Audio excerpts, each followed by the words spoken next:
Hi, I'm Charlie Etheridge-Nunn, and if any of my players are watching, the stairs are not what they seem. That was a warning sign, and today's RPG a Day topic is signs.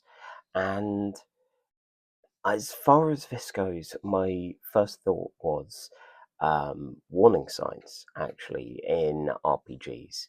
Being able to front load information and say, oh yeah, bad things are coming. And my favourite way is generally a clock in games like Blades in the Dark, and frankly, anything I'll stick a clock into these days. But uh, a couple which are interesting, which I've been playing around with, were Tremulus, which is a Lovecraftian horror PBTA game. Sadly, um, long since feeling like it's been abandoned by the author. Um, I wrote a review and actual play of it on Who Dares Rolls ages ago. And one of the things that I quite liked about the failed rolls is you could bank them. And actually, I have it right here. Hang on.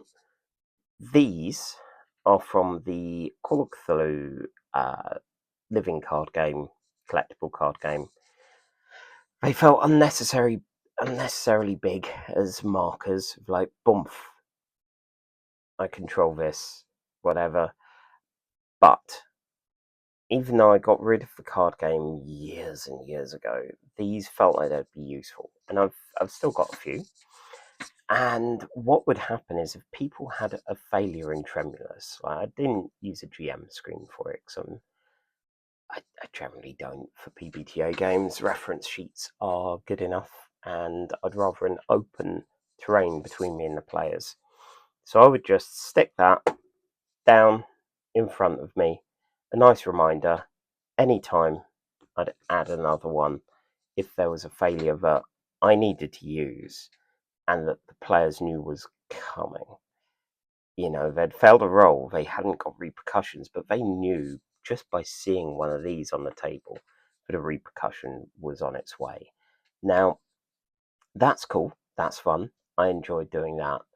Um, a game where I wasn't doing that sort of thing and ended up um, doing it.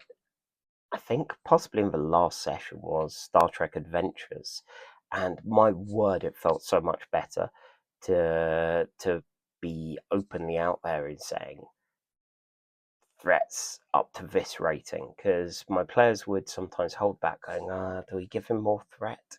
Oh, what's going on here? You basically have an economy of threat on my side and momentum on theirs, and it's quite nice because it's capped. So players would build momentum, but they would spend momentum.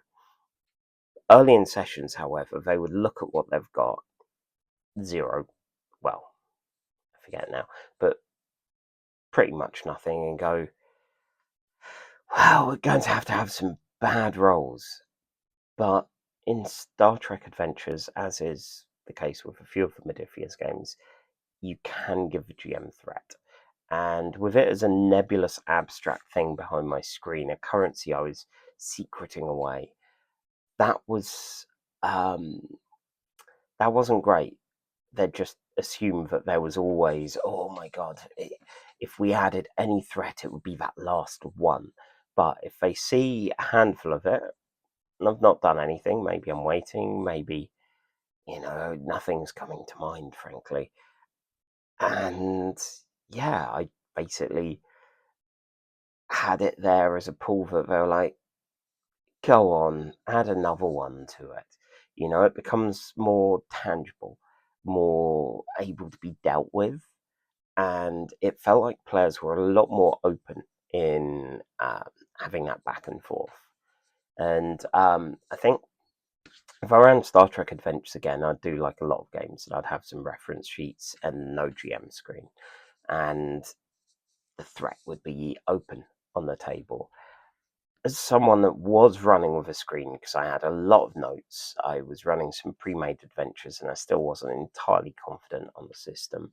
I basically made a little platform on the crook of the GM screen. I had some card down, and I placed the threat on there. So it was open to me and for players. We could all see it, and they'd be able to just kind of look like is taking some threat down. Something bad's happening, and we don't know what yet.